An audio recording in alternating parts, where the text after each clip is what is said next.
إن الحمد لله نحمده ونستعينه ونستغفره ونعوذ بالله من شرور أنفسنا ومن سيئات أعمالنا. من يهده الله فلا مضل له ومن يضلله فلا هادي له، وأشهد أن لا إله إلا الله وحده لا شريك له، وأشهد أن محمدا عبده ورسوله. أما بعد فإن خير الحديث كتاب الله، وخير الهدي هدي محمد صلى الله عليه وسلم، وشر الأمور محدثاتها وكل محدثة بدعة وكل بدعة ضلالة وكل ضلالة في النار. اللهم صل على محمد النبي وأزواجه أمهات المؤمنين وذريته وأهل بيته كما صليت على إبراهيم إنك حميد مجيد. أعوذ بالله السميع العليم من الشيطان الرجيم من همزه ونفخه ونفسه.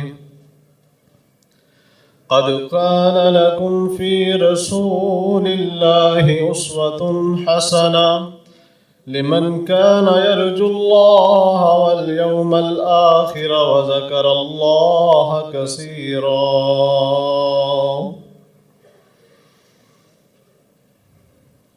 دین اسلام کے خلاف روز اول سے لے کر آج تک کئی طرح کے فتنوں نے سر اٹھایا، لیکن مسلمین کی تاریخ میں یوم اول سے لے کر آج تک اٹھنے والے تمام فرقوں کا الحمدللہ مقابلہ کیا جاتا رہا ہے اور کیا جا رہا ہے اور کیا جاتا رہے گا انشاءاللہ تعالی. ان فطروں کے خلاف کچھ مرد حضرات نے بھی اپنا حصہ ڈالا، خواتین نے بھی اپنا حصہ ڈالا. اللہ تعالیٰ سب کا قبول فرمائے. کہیں ختم نبوت کے ڈاکو پیدا ہو جاتے ہیں، کہیں منکرین زکوٰۃ کا ابتدائی اسلام میں فتنہ اٹھا، کہیں منکرین عذاب قبر کا فتنہ ہے، کہیں جہاد اور قتال کے سلسلے میں جو فتنے ہیں آپ سن رہے تھے،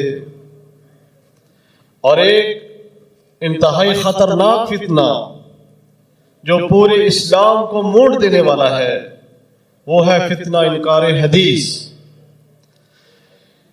جس کا مختصر یہ معنی سمجھیے.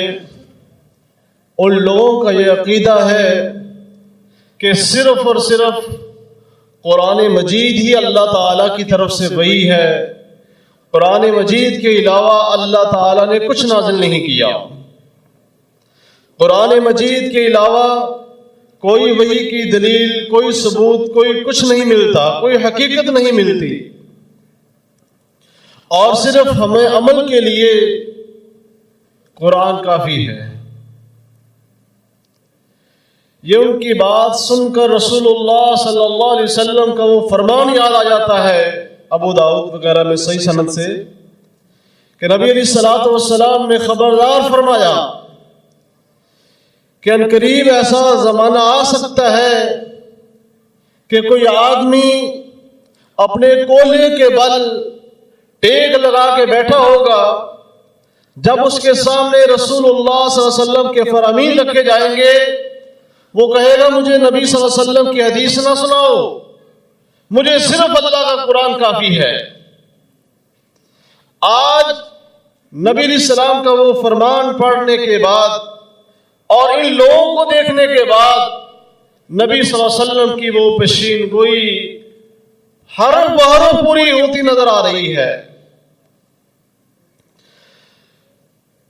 اللہ تعالیٰ قرآن حکیم میں جس کو یہ کہتے ہیں کہ ہمارا اسی پر عمل ہے، ہم یہ کہتے ہیں اگر تمہارا یہی عقیدہ رہا کہ ہمیں قرآن کافی ہے، اللہ کی قسم تم قرآن پر بھی عمل نہیں کر سکتے، کسی صورت میں قرآن پر عمل نہیں کر سکتے اگر تم صاحب قرآن کی سیرت سے، صاحب قرآن کے فرامین، اقوال، اعمال، افعال کے منکر ہوگے۔ اللہ تعالیٰ اسی قرآن میں کہہ رہا ہے کہ اے ایمان والو، تمہارے لیے رسول اللہ صلی اللہ علیہ وسلم کی زندگی بہترین نمونہ ہے۔ اگر صرف قرآن ہے، نبی صلی اللہ علیہ وسلم کی زندگی، آپ کے اعمال، اقوال، افعال شریعت میں کچھ حصہ نہیں رکھتے، تو پھر اللہ تعالیٰ کو صرف یہی کہنا چاہیے تھا کہ اتبعوا ما انزل الیکم من ربکم، صرف یہ جو قرآن نازل ہوا اسی کی اتباع کرو۔ کیوں رب نے کہا واتبعوہ لعلکم تہتدون؟ نہیں، تم اس ہستی کی اتباع بھی کرو جس ہستی پر یہ قرآن نازل ہو رہا ہے تاکہ تم ہدایت یاب رہو۔ کیوں اللہ نے کہا تمہارے لیے محمد صلی اللہ علیہ وسلم کی زندگی بہترین نمونہ ہے؟ نمونہ کس چیز میں ہے؟ نبی صلی اللہ علیہ وسلم کے اعمال میں، آپ صلی اللہ علیہ وسلم کے اقوال میں، رسول اللہ صلی اللہ علیہ وسلم کی زندگی بہترین نمونہ ہے۔ آپ یقین جانیے یہ لوگ گستاخ رسول بھی ہیں، سب سے بڑے گستاخ ہیں، جو سرور کائنات صلی اللہ علیہ وسلم کی زندگی کو نہ مانے، آپ کی بات پر ہی اعتماد نہ کریں، آپ صلی اللہ علیہ وسلم کے اعمال کو ہی حجت نہ سمجھیں۔ انہوں نے اپنے نبی کی کیا قدر سمجھی ہے، انہوں نے اپنے رسول صلی اللہ علیہ وسلم کی کیا عظمت جانی ہے، ان کے نزدیک ان کے نبی صلی اللہ علیہ وسلم کی عظمت اور ان کے نبی صلی اللہ علیہ وسلم کی بات کی حیثیت یہ بھی نہیں ہے کہ اس کی نقل اتار لی جائے، اس کی اتباع کی جائے، اس کو اپنے لیے آئیڈیل اور نمونہ سمجھا جائے، میں اپنی کامیابی سمجھی جائے۔ اور ان لوگوں نے اس عقیدے کے اپنانے کی وجہ سے قرآن کا مذاق بنا دیا۔ مثال کے طور پر اللہ تعالیٰ قرآن میں فرماتا ہے بار بار اقیموا الصلاۃ وآتوا الزکاۃ، نماز قائم کرو، زکوٰۃ ادا کرو۔ اب صلاۃ ایک لفظ ہے، اس کے تقریباً 8 معنی ہیں، جس کے اندر اس کا معنی پریڈ کرنا بھی ہے اور اس کا معنی رقص کی محافل کا قائم کرنا بھی ہے، ناچ گانا رقص اس کی محفلوں کو قائم کرنا بھی صلاۃ کا معنی کیا گیا ہے۔ اب آپ بتائیے پورے قرآن مجید میں آپ بار بار ان آیات کو، الفاظ کو پڑھیں گے، لیکن قرآن کی کسی بھی آیت میں نماز کا طریقہ نہیں بتایا گیا، کسی بھی آیت میں۔ اگر 8 معنوں میں سے ایک آدمی یہ معنی کرتا ہے کہ صلاۃ کا معنی درود ہے، رحمت ہے، میں کچھ نہیں کروں گا، بس نبی صلی اللہ علیہ وسلم پر دن رات میں درود پڑھتا رہوں گا، جو تم نماز پڑھتے ہو میں نہیں پڑھوں گا۔ اب ہم اس کو کہاں سے قید لگائیں، تعین کہاں سے کریں کہ اس کا معنی یہ نہیں ہے؟ دوسرا کہتا نہیں اس کا معنی ناچ گانا ہے اور میں ناچ گانوں کی محفلوں کا انعقاد کروں گا، جیسا کہ ایک فرقہ سفید پگڑیوں والوں نے یہ کام شروع کیا بھی ہوا ہے مساجد میں۔ آپ بتائیں آپ ان کو کیا جواب دیں گے کہ اس کا معنی یہ نہیں ہے؟ کوئی کہتا ہے کہ اس کا معنی پریڈ کرنا ہے، ہم لائنیں لگا کے پریڈ کریں گے، آپ اس کو کیسے روکیں گے؟ نہیں بھائی یہ نہیں، یہ کام نہیں صحیح، ناچ گانا یہ سب کام نہیں صحیح، صرف درود و سلام پڑھتے رہنا یہ کام نہیں صحیح، اس معنی اس کا یہ نہیں ہے، آپ اس کو کیسے بتائیں گے؟ ہم کہیں گے آئیے اس ہستی کی طرف جس ہستی پر یہ قرآن کی آیت اتری ہے، اس ہستی کے بارے میں اللہ نے کہا وہ تمہارے نمونہ ہے۔ ہم اپنے اس آئیڈیل نمونے سے دیکھتے ہیں کہ انہوں نے ان الفاظ کے اترنے کے بعد ان الفاظ پر عمل کس طرح کیا ہے، اور پھر وہ کہاں سے ملے گا؟ پورے قرآن میں نہیں ملے گا کہ نبی صلی اللہ علیہ وسلم نے ان الفاظ پر کیسے عمل کیا ہے۔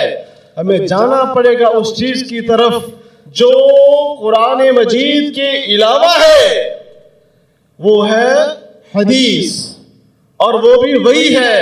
ہمیں بخاری کی طرف آنا پڑے گا، کتب احادیث کی طرف آنا پڑے گا، وہاں ہمیں ملے گا کہ اللہ کے نبی صلی اللہ علیہ وسلم دن میں 5 مرتبہ اس طریقے کے ساتھ نماز پڑھتے تھے۔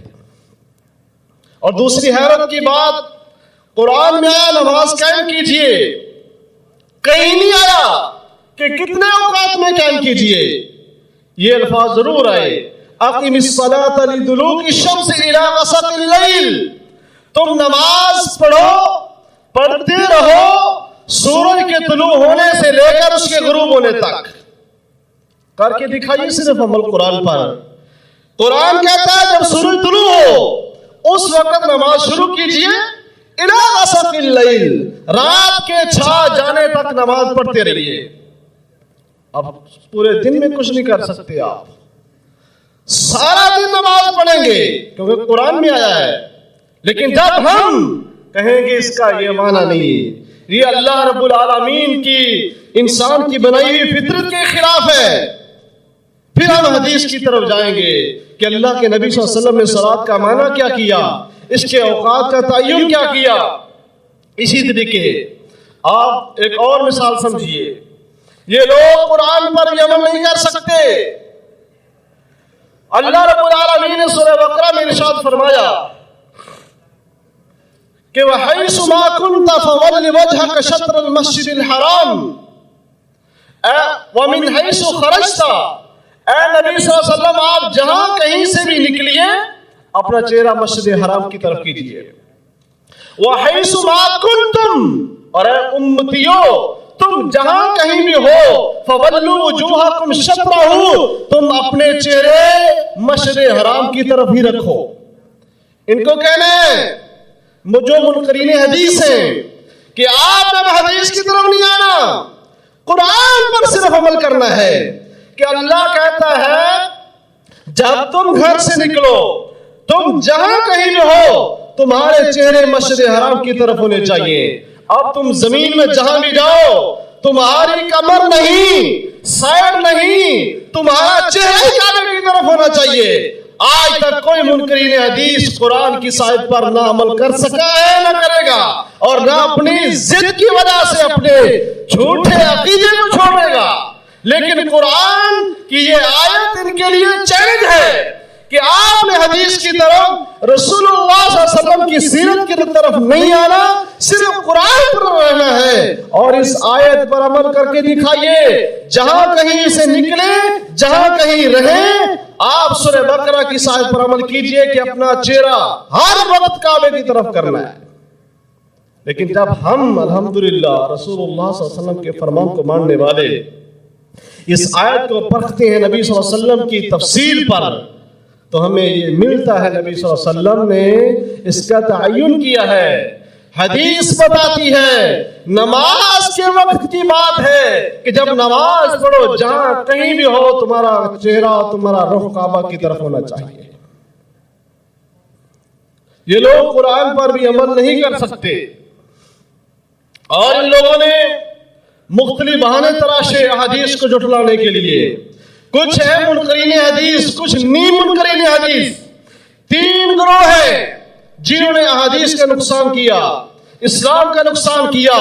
ایک وہ جو کھلے عام منکرین حدیث ہیں، ایک نہیں منکرین حدیث ہیں جنہوں نے یہ بہانہ تراشا کہ کچھ احادیث قرآن کے خلاف ہیں، اس لیے ہم احادیث کو نہیں مانتے، حدیث پر اعتماد نہیں کرتے۔ اور تیسرا گروہ وہ ہے جو ظاہری طور پر اقرار کرتا ہے مکمل ماننے کا، لیکن عقیدہ ان کا بھی یہ ہے نبی صلی اللہ علیہ وسلم کے طریقے کو اپنایا جائے یا نہ اپنایا جائے برابر ہے، سنت کا چھوڑ دینا گناہ نہیں ہے۔ یہ تینوں ہی اسلام کے لیے خطرہ ہے۔ اگر ان لوگوں کی یہ بات تسلیم کر لی جائے، اللہ کے نبی صلی اللہ علیہ وسلم کی کچھ حدیث قرآن کے متضاد ہیں، قرآن کے الٹ جاتی ہیں، اور ایسی باتیں آتی ہیں جو عقل سے باہر، مشاہدے کے مخالف ہیں، متضاد ہیں، کیسے ان کو مان لیا جائے؟ آنکھوں میں نظر نہیں آتی، کہاں ہوتا ہے عذاب قبر؟ وہ ہڈیاں ان کی جسم مٹی کھا گیا، کیسے نہ حدیث کو مانے؟ آپ کا اگر معیار یہی ہے، تمہارے معیار پر قرآن بھی پورا نہیں اتر سکتا۔ کوئی بھی حدیث قرآن کے خلاف نہیں ہے، تمہاری عقل تمہاری سمجھ سے باہر ہے، تم اسے سمجھے نہیں، تمہاری عقل میں آئی نہیں ہے، تم لانا نہیں چاہتے۔ مثال کے طور پر قرآن مجید سورہ بقرہ میں ایک جگہ اللہ فرماتا ہے وَإِذْ وَعَدْنَا مُوسَىٰ 40 لَيْلَةً، ہم نے موسیٰ علیہ السلام سے کوہ طور پر اعتکاف کرنے کے لیے آنے کے لیے 40 راتوں کا وعدہ لیا۔ 40 لَيْلَةً قرآن میں دوسرے مقام پر آیا وَوَعَدْنَا مُوسَىٰ 30 لَيْلَةً، ہم نے موسیٰ سے کوہ طور پر آنے کے لیے 30 راتوں کا وعدہ لیا۔ اب بتاؤ، قرآن کی آیت قرآن کے خلاف ہے، تمہارے نظریے کے مطابق، تمہارے فہم کے مطابق، تمہارے قائم کردہ اختراعی معیار کے مطابق ایک جگہ 30 ایک جگہ 40، دونوں آیات قرآن میں، بتاؤ اب کون سی آیت سچی ہے؟ نعوذ باللہ، کس کو جھوٹا کہو گے؟ تم یہی کہو گے نا کہ تم سمجھے نہیں، اس کی تفصیل میں جاؤ، کسی اور طرف جاؤ، تطبیق میں جاؤ، تعویل میں جاؤ۔ یہی ہم کہیں کہ ان احادیث کے بارے میں جن احادیث کو تم قرآن کا مخالف بنانے کی کوشش کرتے ہو، جب کوئی بھی صحیح حدیث قرآن کے خلاف نہیں ہے، تمہاری اختراعی سوچ کے خلاف ہے۔ اور اللہ کے رسول صلی اللہ علیہ وسلم نے ان لوگوں کی جو باتیں حدیث سے نکالتے ہیں کہ نبی صلی اللہ علیہ وسلم کی یہ بات عقل کے خلاف ہے، سیدہ عائشہ کی یہ حدیث عقل کے خلاف ہے، اگر تم عقل پر قرآن کو سمجھو گے، نبی صلی اللہ علیہ وسلم کے فرمان دین اسلام کو سمجھو گے، تو تمہارے اس معیار پر بھی اللہ کا قرآن بھی معاذ اللہ پورا نہیں اتر سکتا۔ تمہارے معیار اتنے غلط ہیں۔ مثال کے طور پر اللہ رب العالمین سورہ اعراف کی 50 نمبر آیت میں فرماتا ہے وَلَوْ تَرَىٰ إِذْ يَتَوَفَّى الْمَلَائِكَةُ الَّذِينَ كَفَرُوا يَضْرِبُونَ وُجُوهَهُمْ وَأَدْبَارَهُمْ فَذُوقُوا عَذَابَ الْحَرِيقِ۔ اے نبی صلی اللہ علیہ وسلم، کاش کہ کبھی آپ اس وقت دیکھیں ان کافروں کو جب فرشتے ان کی روح قبض کرتے ہیں کافروں کی، اور وہ اس وقت ان کے چہروں پر بھی مارتے ہیں، ان کی کمروں پر بھی مارتے ہیں، اور ان کو کہتے ہیں آگ کا عذاب چکھو۔ فرشتے کافروں کے منہ پر مارتے ہیں، کمروں پر مارتے ہیں۔ آج تک کبھی کسی نے مار سنی؟ کتنے کافر مرے، کتنوں کی چار پائی پر پڑے ان کی روح نکلی۔ قرآن سچا ہے، قرآن کو تو مانتے ہو؟ قرآن کہتا ہے جب کافر کی روح نکلتی ہے، فرشتے ان کی کمر اور ان کے منہ پر تھپڑ مارتے ہیں۔ بتاؤ تھپڑ کی آواز آتی ہے یا نہیں؟ ٹھیک ٹھاک آتی ہے۔ اور پھر فرشتے کا تھپڑ، فرشتے کی چپیٹ، فرشتے کی مار، اس کی کتنی آواز ہوگی کہ لو ضرب بها جبلا لصار ترابا۔ وہ تھوڑا جو منکرین عذاب قبر کو پڑھتا ہے، جو اللہ کے رسول کے دین کو نہیں مانتے، آپ نے فرمایا قبر میں اتنا زبردست تھوڑا مارتے ہیں، اگر پہاڑ پر مارا جائے وہ ریزہ ریزہ ہو جائے۔ فرشتے کی اتنی پاور ہے، اور فرشتے کافر کو مارتے ہیں جب اس کی روح قبض کرتے ہیں۔ آج تک کسی نے کافر کو مار پڑتے ہوئے دیکھی؟ آواز چپیٹ کی سنی؟ پھر دکھاؤ، جیسے تم کہتے ہو قبر میں عذاب دکھاؤ کہاں اس کو پڑتی ہے، کہاں اس کے جسم پر نشان ہے فرشتوں کی چپیٹ ہوگا۔ قرآن کا دوسرا مقام عقل پر پرکھنے کا جو ان کا معیار ہے، سورہ نمل میں اللہ تعالیٰ فرماتا ہے وَقَالَ الَّذِي عِندَهُ عِلْمٌ مِّنَ الْكِتَابِ أَنَا آتِيكَ بِهِ قَبْلَ أَن يَرْتَدَّ إِلَيْكَ طَرْفُكَ فَلَمَّا رَآهُ مُسْتَقِرًّا عِندَهُ قَالَ هَذَا مِنْ فَضْلِ رَبِّي۔ سلیمان علیہ السلام نے کہا ملکہ سبا اسلام قبول کر کے آ رہی ہے، کون ہے جو اس کا تخت، اس کا عرش اٹھا کر کے لے آئے یہاں پر؟ ایک فرشتے نے کہا یا جن نے کہا جس کو اللہ نے علم دیا تھا کتاب کا، وہ کہنے لگا کہ میں لاؤں گا پہلے اس سے کہ تم آنکھ چپکو، تمہاری آنکھ کھلنے اور بند ہونے سے پہلے یہاں ہوگا۔ قرآن کہتا ہے ایسا ہی ہوا سلیمان نے آنکھ جھپکی، رآہ مستقرا عنده، اپنے سامنے اس کو پایا۔ عقل پر پرکھنے والے حدیث کو بتاؤ، یہ تو قرآن میں ہے، کیا عقل میں آ سکتی ہے یہ بات کہ آنکھ جھپکنے سے پہلے امریکہ سے تخت اٹھے اور یہاں کراچی آ جائے؟ ایسا ہو سکتا ہے آنکھ جھپکنے کے برابر؟ لیکن اللہ تعالیٰ کرتا ہے جب تو کرتا ہے، کیونکہ سلیمان نے کہا ھذا من فضل ربی، یہ میرے رب کا فضل ہے، یہ میرے رب کا کرنا ہے، انہ علی کل شیء قدیر، وہ جو چاہے کر سکتا ہے۔ اور اسی طرح انہوں نے احادیث کو جھٹلانے کے معیار مقرر کیے۔ ہم کہتے ہیں قرآن مجید میں اللہ کی کتاب جس کو حق مانتے ہو، اس کے اندر وہ چیزیں ہیں، وہ اعمال ہیں جن کا قرآن میں اللہ نے اپنے محبوب کو کرنے کا کہیں حکم نہیں دیا، لیکن محبوب نے کیے، قرآن میں کرنے کے بعد ذکر کیے۔ مثال کے طور پر اللہ تعالیٰ ارشاد فرماتا ہے وَإِذَا نُودِيَ لِلصَّلَاةِ مِنْ يَوْمِ الْجُمُعَةِ فَاسْعَوْا إِلَىٰ ذِكْرِ اللَّهِ وَذَرُوا الْبَيْعَ، جب جمعے کے لیے اذان دی جائے تو تم کاروبار چھوڑو اور دوڑتے ہوئے اللہ کے گھر میں آ جاؤ، نماز کے لیے آ جاؤ۔ یہ کب آیت اتری؟ کب اتری؟ جب رسول اللہ صلی اللہ علیہ وسلم جمعہ پڑھا رہے، تجارت کا قافلہ آیا، صحابہ اٹھ کر اس کی طرف گئے۔ جب اس کی طرف گئے تو سامنے 12 بندے رہ گئے۔ اس وقت اللہ نے یہ آیات اتاری وَإِذَا رَأَوْا تِجَارَةً أَوْ لَهْوًا انفَضُّوا إِلَيْهَا وَتَرَكُوكَ قَائِمًا قُلْ مَا عِندَ اللَّهِ خَيْرٌ مِّنَ اللَّهْوِ وَمِنَ التِّجَارَةِ وَاللَّهُ خَيْرُ الرَّازِقِينَ۔ اے نبی صلی اللہ علیہ وسلم، انہوں نے جب قافلہ دیکھا، تماشا دیکھا، تو یہ اس طرف چلے گئے اور یہ آپ کو کھڑا منبر پر چھوڑ گئے۔ اب بتائیے، نبی صلی اللہ علیہ وسلم جمعہ پڑھا رہے تھے، جمعے کی نماز ہوتی تھی، جمعے کی اذان ہوتی تھی، پورے قرآن میں دکھائیے کس طرح اس سے پہلے اللہ نے حکم دیا تھا کہ نبی صلی اللہ علیہ وسلم جمعہ پڑھیے، جمعے کی اذان بھی لیجئے، جمعے کی نماز بھی قائم کیجئے۔ قرآن میں کس طرح اللہ نے حکم دیا تھا اپنے نبی کو جمعے کی اذان کا، جمعے کی نماز کا؟ کہیں حکم نہیں دیا، یہ اللہ تعالیٰ نے حکم دیا تھا وحی میں، قرآن میں نہیں ہے، یہ وحی میں حکم ہے، حدیث میں حکم ہے۔ اور اللہ کے نبی صلی اللہ علیہ وسلم سورہ تحریم میں آتا ہے، آپ نے ایک راز کی بات اپنی دوسری ایک بیگم کو بتائی اور کہا کہ آگے اس کو نہیں بتانا، لیکن اس نے بتا دی۔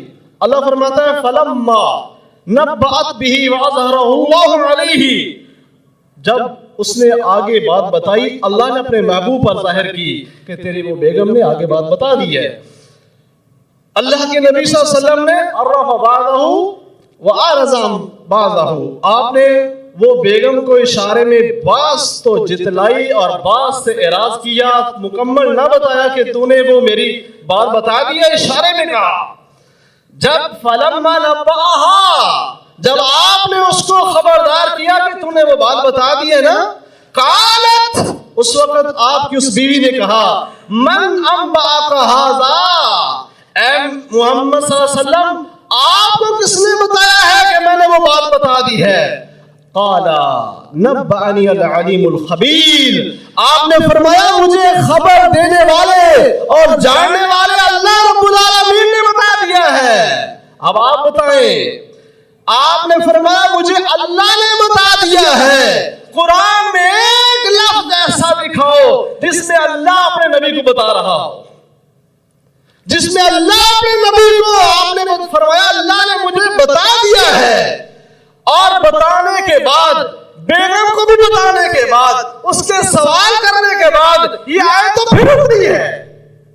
اس سے پہلے کہاں ہے جس کے ذریعے اللہ تعالیٰ نے اپنے محبوب کو بتایا ہو؟ یہ میں 2 مثالیں دے چکا ہوں، وقت مختصر ہے، کافی مثالیں ہیں۔ ایک ان کا اور سوال موٹا سا جو اعتراضات ہے، کسی نے قرآن وہی ہے، اس کے علاوہ کچھ نہیں ہے، اور یہ بات بھی قرآن کے خلاف ہے۔ اللہ رب العالمین سورہ شورى میں ارشاد فرما رہا ہے ما کان لبشر ان یکلمہ اللہ، کسی بشر نبی کے اللہ تعالیٰ کی شان نہیں ہے کہ وہ ڈائریکٹ اس سے باتیں کرے آمنے سامنے، الا وحیا، مگر اللہ وحی کرتا ہے۔ القاء کرتا ہے، او من وراء حجاب، یا اللہ پردے کے پیچھے سے باتیں کرتا ہے جیسے موسیٰ علیہ السلام کو طور۔ تیسرا طریقہ، او یرسل رسولا فیوحی ما یشاء، یا اللہ تعالی باذنہ ما یشاء، اللہ تعالی ایک رسول یعنی فرشتہ جبرائیل بھیجتا ہے اپنے نبیوں کی طرف، بشروں کی طرف، وہ ان کو جو اللہ کا حکم ہوتا ہے وہ ان کو وحی کرتا ہے۔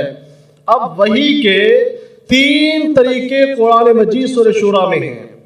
پہلا طریقہ کیا؟ اللہ تعالیٰ وحی کرتا ہے، القاء کرتا ہے۔ دوسرا طریقہ، اللہ رب العالمین پردے کے پیچھے سے ڈائریکٹ باتیں کرتا ہے، پردے کے پیچھے سے، آمنے سامنے کر کے نہیں۔ تیسرا طریقہ، اللہ تعالیٰ فرشتہ بھیجتا ہے۔ اب ان 3 طریقوں کو ہم نے دیکھنا ہے کہ قرآن ان میں سے کون سی وحی ہے۔ اللہ تعالیٰ قرآن مجید میں فرماتا ہے، قُلْ مَنْ كَانَ عَدُوًّا لِجِبْرِيلَ فَإِنَّهُ نَزَّلَهُ عَلَىٰ قَلْبِكَ، اے نبی صلی اللہ علیہ وسلم ان سے کہہ دیجئے تمہیں جبریل سے دشمنی کیوں ہے؟ جبریل تو وہ ہے جس نے آپ صلی اللہ علیہ وسلم آپ کے دل پر اللہ کے حکم سے قرآن اتارا ہے، اللہ کی اذن سے قرآن اتارا ہے۔ وہ جبریل تو اللہ کے حکم کا مامور ہے، لا یعصون اللہ ما امرہم۔ اے یہودیوں عیسائیوں، جبرائیل کی دشمنی سے تم کیوں دشمن ہو اس کے؟ اس نے کیا قصور کیا؟ محمد صلی اللہ علیہ وسلم کو تو اللہ نے نبی بنایا، جبریل کو اللہ نے پیغام دے کر بھیجا، اور اس نے محمد صلی اللہ علیہ وسلم کے دل پر اس کو اتار دیا۔ اب قرآن کون سی وحی ہے؟ جبریل والی، اور یرسل رسولا والی، اللہ ایک فرشتہ بھیجتا ہے۔ اب 2 وحی کدھر گئی؟ ایک جو القاء والی اور دوسری من وراء حجاب والی۔ اب دیکھیے ان کا کہنا کہ ایک ہی وحی ہے، قرآن 3 وحی کہہ رہا ہے، اور 2 وحی وہ ایسی ہیں جو غیر مطلوع ہیں، جن کی تلاوت نہیں کی جاتی، جن کے الفاظ نہیں اترتے۔ اللہ جن کے معنی اور مفہوم اپنے انبیاء پر اتارتا ہے، القاء کرتا ہے، حکم صادر کرتا ہے، الفاظ نہیں اتارتا۔ الفاظ صرف اس کتاب کے ہیں جو قرآن مجید ہے، اور یہ کہتے ہیں اس کے علاوہ وحی نہیں آتی۔ قرآن ہی کہتا ہے کتاب کے علاوہ بھی وحی آتی ہے۔ مثال قرآن مجید سے ہی اللہ تعالیٰ فرماتا ہے سورہ قصص میں، وَأَوْحَيْنَا إِلَىٰ أُمِّ مُوسَىٰ أَنِ ارْضِعِيهِ، ہم نے موسیٰ کی ماں کی طرف وحی کی۔ اب بتائیے کسی عورت کو کتاب ملتی ہے؟ کسی عورت کو اللہ تعالیٰ نے آج تک نبی بنایا ہے؟ کسی عورت کو پیغمبر بنایا ہے؟ کوئی عورت پیغمبر نہیں بنی۔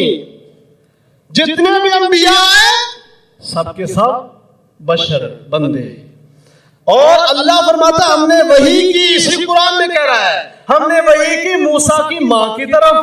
اب موسیٰ کی ماں کی طرف جو وحی آ رہی ہے کہ اس کو دودھ پلا، فرعون کا خطرہ ہو تو پھر تابوت پہ ڈال کر سمندر دریا میں بہا، پھر میں اس کو اپنی آنکھوں کے سامنے پرورش کرواؤں گا۔ اب یہ جو ساری وحی آئی ہے عورت کی طرف ہے، موسیٰ علیہ السلام کی والدہ محترمہ رضی اللہ عنہا کی طرف ہے۔ اب یہ جو وحی ہے یہ کوئی بھی کتاب نہیں بنی، کتاب کے علاوہ ہے، قرآن کے علاوہ ہے، تورات کے علاوہ ہے اللہ کا حکم، اور موسیٰ علیہ السلام کی والدہ اس حکم کو ماننے کی پابند ہے۔ اسی طرح آگے چلیے، سورہ مریم میں اللہ رب العالمین فرماتا ہے کہ فرشتوں نے کہا، سورہ آل عمران کی آیت ہے، وقالت الملائکۃ یا مریم ان اللہ اصطفاکی وطہرکی واصطفاکی علی نساء العالمین۔ اے مریم، اللہ تعالیٰ نے تیرا انتخاب کر لیا ہے، تجھے چن لیا ہے، تجھے پاک کر دیا ہے ان کے الزامات سے جو لگا رہے ہیں، اور اللہ تعالیٰ نے تجھے جہان کی عورتوں سے فضیلت دے کر چن لیا ہے۔ اللہ کیا کہہ رہا ہے؟ وقالت الملائکۃ، یہ فرشتے بات کر رہے ہیں، کس سے کر رہے ہیں؟ بیوی مریم علیہ السلام سے۔ اور مریم کے ساتھ سورہ مریم میں پورا قصہ ہے۔ جب عیسیٰ علیہ السلام کی ولادت ہوتی ہے تو اس وقت فرشتہ اللہ کہتا فتمثل لها بشرا سویا، آتا فرشتہ ہے اور شکل انسان کی دھارتا ہے اور آ کر کے پورا مکالمہ ہوتا ہے، اللہ تجھے دینے والا ہے، کیسے دے گا، میری شادی نہیں، وَلَمْ يَمْسَسْنِي بَشَرٌ وَلَمْ أَكُ بَغِيًّا، یہ پوری ڈسکس ہے قرآن مجید میں فرشتے کی اور مریم علیہ السلام کی۔ یہ فرشتہ آ رہا ہے، اللہ کے پیغام لے کر آ رہا ہے، اللہ رب العالمین کا ارسال کردی چٹھی لے کر آ رہا ہے، کس کی طرف آ رہا ہے؟ عورت کی طرف آ رہا ہے، عورت کی طرف اللہ کی وحی آ رہی ہے، اور وہ وحی کوئی بھی کتاب نہیں بنتی، ایسی کتاب جس کی تلاوت کی جائے، ایسی کتاب جو مطلوع ہو۔ اس کے علاوہ آگے چلیے، ان دو واقعات سے جو مختصر تر بیان کر رہا ہوں، یہ بات ثابت ہو رہی ہے کہ کتاب کے علاوہ بھی اللہ رب العالمین وہی اتارتا ہے، اور اللہ انبیاء کے علاوہ بھی جس پر چاہتا ہے، جس کو نبی نہیں بنانا ہوتا اس پر وہی آتی ہے۔ تو جس کو اللہ نے اگر بی بی مریم کو جہان کی عورتوں سے انتخاب کر کے چنا ہے تو اس کی طرف وہی آ سکتی ہے جو کتاب نہیں بنتی مطلوع۔ تو وہ انسان، وہ ہستی، وہ بشر، وہ پیغمبر، وہ رسول، جو انبیاء کا رسول، جو خاتم النبیین، جس کو اللہ نے تمام جہانوں، تمام انبیاء پر اس کا انتخاب کیا ہے، کیا اس پر وہی نہیں آ سکتی؟ کیا وہ بی بی مریم جیسی بھی شان نہیں رکھتا؟ کیا وہ حضرت ام موسیٰ جیسی عظمت بھی نہیں رکھتا معاذ اللہ کہ اس کی طرح وہی نہیں آ سکتی، وہ اس قابل نہیں ہے معاذ اللہ؟ اور اللہ نے تو کمال کر دی اپنے قرآن میں، اللہ فرماتے ہیں وَأَوْحَيْنَا وَأَوْحَى رَبُّكَ إِلَى النَّحْلِ أَنِ اتَّخِذِي مِنَ الْجِبَالِ بُيُوتًا وَمِنَ الشَّجَرِ وَمِمَّا يَعْرِشُونَ۔ اے لوگو، اے ایمان والو، اللہ کہتا ہے ہم نے وحی کی شہد کی مکھی کی طرف، شہد کی مکھی کی طرف۔ اللہ کیا کہتا ہے اسی قرآن میں؟ وَأَوْحَيْنَا وَأَوْحَى رَبُّكَ إِلَى النَّحْلِ، تیرے رب نے وحی کی شہد کی مکھی کی طرف۔ یہ کہتے ہیں قرآن کے علاوہ، مطلوع کتاب کے علاوہ جس کی تلاوت ہو سکتی ہے اور کوئی وحی نہیں ہو سکتی، اللہ تمہیں ہدایت دے۔ یہی قرآن غور سے پڑھ لیتے شاید کہ تم اپنے باطل عقیدے سے طیب ہو جاتے۔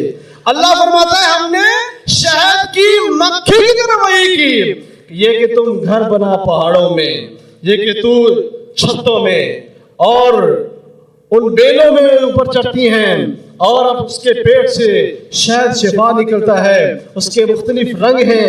اللہ تعالیٰ نے یہ ساری، اور دیکھیے مکھی نے اللہ تعالیٰ کا یہ حکم جان کر اس کی اتباع کی، پیروی کی، اور انہی چیزوں پر وہ آج شہد لگا رہی ہے، چھتے لگا رہی ہے۔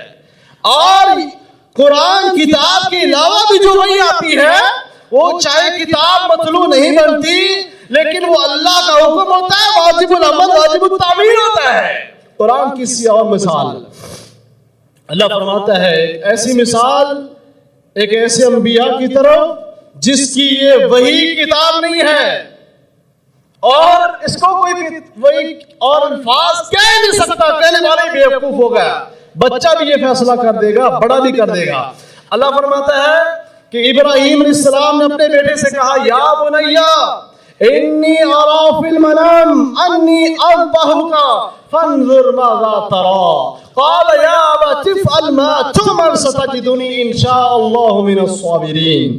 اللہ فرماتا ہے کہ جب ابراہیم علیہ السلام نے صبح اٹھ کر اپنے بیٹے اسماعیل سے کہا، اے بیٹا میں نے خواب میں دیکھا ہے، کہا ارا فی المنام، یہ نہیں کہا آتانی الکتاب کہ کتاب میں آرڈر آ رہا ہے، ارا فی المنام میں نے خواب میں دیکھا ہے۔ آج تک کسی نے کہا کہ جو خواب میں آتی ہے وہ کتاب آتی ہے، وہ الفاظ آتے ہیں، وہ قرآن بنتے ہیں۔ کوئی بھی خواب اس کا حکم تو ہو سکتا ہے، کوئی چیز تو دکھلائی جا سکتی ہے، اس کے الفاظ نہیں ہوتے، اس کا مفہوم ہوتا ہے۔ اور یہ مفہوم اور یہ خواب اور یہ وحی، یہ القاء جس کے الفاظ نہیں جو کتاب نہیں، اللہ کے دونوں نبیوں نے حق جانا، اللہ کے دونوں انبیاء نے اس خواب پر، اس وحی پر عمل کو واجب سمجھا اور کہا بیٹا میں نے یہ خواب دیکھا ہے، تو بتا کیا رائے ہے؟ کیا کہتے ہیں؟ یا ابا تفعل ما تؤمر، الفاظ دیکھنا، اے ابا جی آپ کر گزریے کیا؟ ابا جی آیا تو خواب ہے، خواب میں کون سا سچ ہوتا ہے، کون سا وہ کتاب ہے، کون سے وہ الفاظ ہیں؟ کیا کہتے ہیں اسماعیل علیہ السلام؟ یا ابا تفعل، ابا جی کر گزریے، ما تؤمر، کیا؟ جو آپ کو حکم دیا گیا ہے۔ یعنی خواب میں آنے والی بات، آنے والی وحی غیر مطلوب، اس کو اللہ تعالیٰ کا حکم سمجھا جا رہا ہے اور اس پر عمل کیا جا رہا ہے، اور اسی طرح ہی پھر اسماعیل علیہ السلام اس کی تصدیق کر رہے ہیں، اس کی تصدیق ہمارا قرآن کر رہا ہے۔ اسی سنت پر آج ہم عید الاضحیٰ کے دن قربانی کر رہے ہیں۔ کم از کم یہ جو لوگ منکرین حدیث ہیں، اس بات سے عبرت حاصل کر لیجئے کہ جو اتنا بڑا اللہ رب العالمین نے تہوار قربانی عید الاضحیٰ رکھی ہے، اس میں جو تم قربانی کر رہے ہو، اس کے اس نبی کو کوئی الفاظ نہیں ملے، کوئی کتاب نہیں ملی۔ ایک اور نبی اللہ تعالیٰ کا جس کو کتاب میں الفاظ نہیں ملے، اللہ کی وحی ہو رہی ہے۔ وقت ختم ہو گئے، اللہ تعالیٰ مجھے اور آپ کو صحیح عقیدہ عطا فرمائے، اللہ مجھے اور آپ کو اور آپ کی نسلوں کو ایسے تمام فتنوں سے، شرانگیز لوگوں سے محفوظ فرمائے۔ آخری ریکویسٹ یہ کرتا ہوں کہ اس بات کو اور اس فتنے سے بچنے کے لیے شیخ الاسلام سید مسعود احمد صاحب نے بہت محنت کی ہے۔ انہوں نے ان فتنوں کے خلاف جو ایک جہاد کیا ہے، ایک تاریخ رقم کی ہے۔ اس باب کو جاننے کے لیے آپ برہان المسلمین، تفہیم اسلام، ان دو کتابوں کا کم از کم ہمارے ہر جماعتی ساتھی کو اس کا مطالعہ کرنا چاہیے، تاکہ ان آنے والے فتنوں سے ہم اور ہماری اولادیں آگاہ رہیں اور اللہ ہمارے ایمان اور ہمارے اسلام کی حفاظت فرمائے۔ اللہ ہمارا خاتمہ ایمان اور اسلام اور حق پر فرمائے۔ وقول قولی ھذا استغفر اللہ۔